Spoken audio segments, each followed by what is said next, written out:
Wow. But that's all I have to say is wow.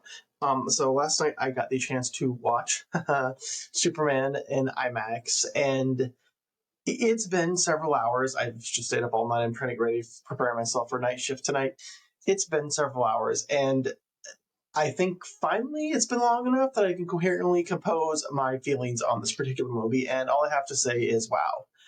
I loved it. I absolutely loved it. If you are a comic book nerd, if you if you like Justice League Unlimited, the animated adventures of Superman, just Justice League, the Justice League cartoon, all of those things, you're gonna love this movie.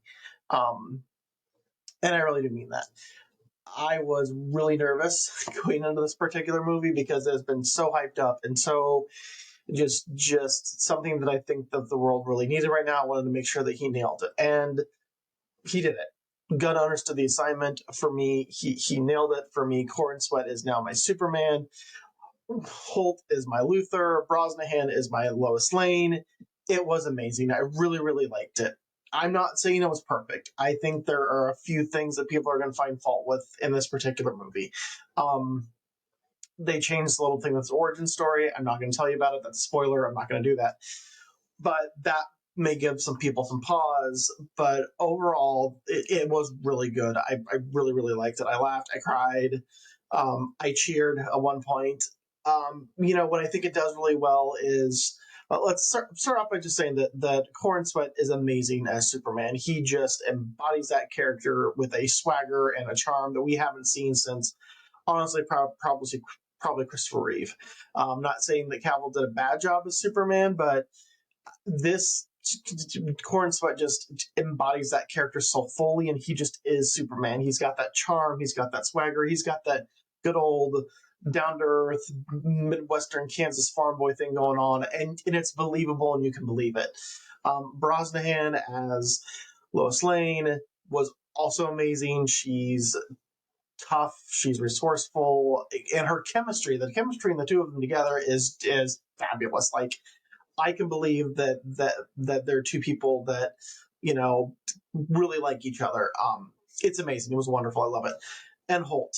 I mean, Nicholas Holt as Lex Luthor. I mean, I was a little bit apprehensive at first, but then man, you get into it, and he's amazing. He's brings through this psychotic pure hatred of Superman that's visceral and you can feel, and I loved it. I loved his portrayal of it. It was equal parts terrifying, equal parts, a bit like maniacal, like the cartoon Lex Luthor, and it was amazing. I loved it. Um, the rest of the cast, great. Nathan Fillion as Guy Gardner. He was hysterical. Like, I really liked him.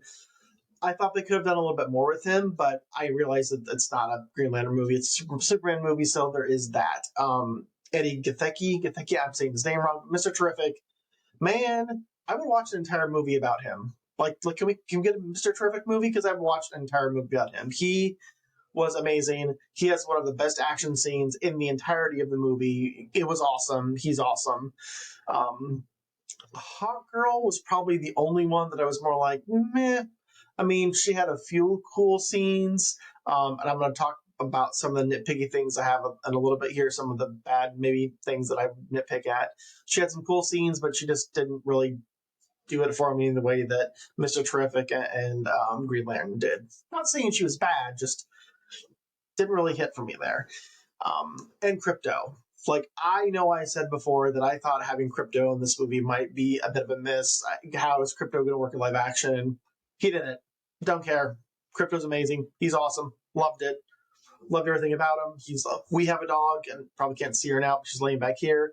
If you're a dog owner, you're going to understand where that's coming from.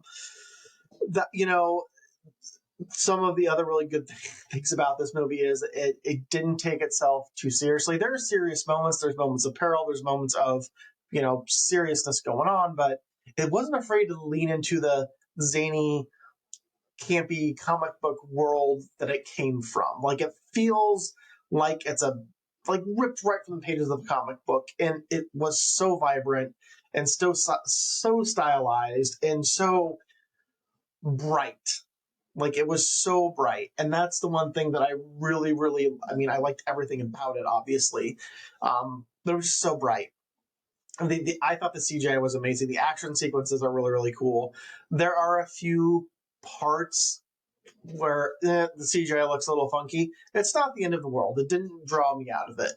Um, that's I guess that's one of my few complaints about it. There are a few times where the CGI looks a little and a little just not finished, but I still love the movie.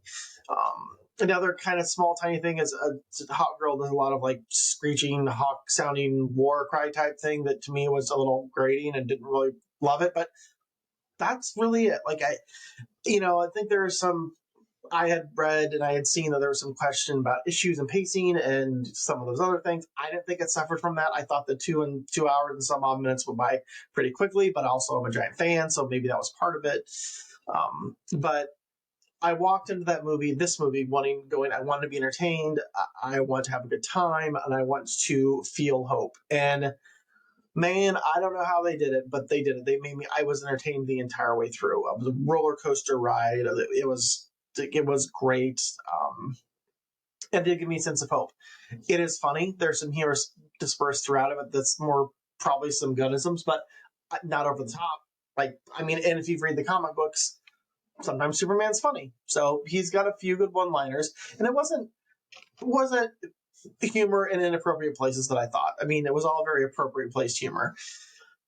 Bottom line, if this is how we're going to start off the new DCU, if this is what it's going to be going forward, then it's in very good hands. Like I'm excited for the next DCU movie after seeing this one. I want to see more Superman. I want to see more of the entirety of the Daily Planet cast. Lois Lane, Jimmy Olsen was amazing. I want to see more of this entire world is what I want to see more of.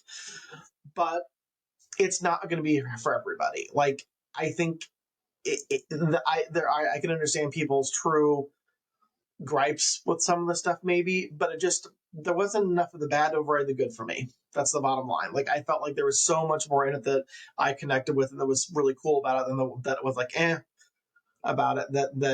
That just makes it a home run for me. It really does. Easily 8 out of 10. Now I'll say easily 9 out of 10. Wasn't perfect. I will admit it's not perfect, but easily a 9 out of 10.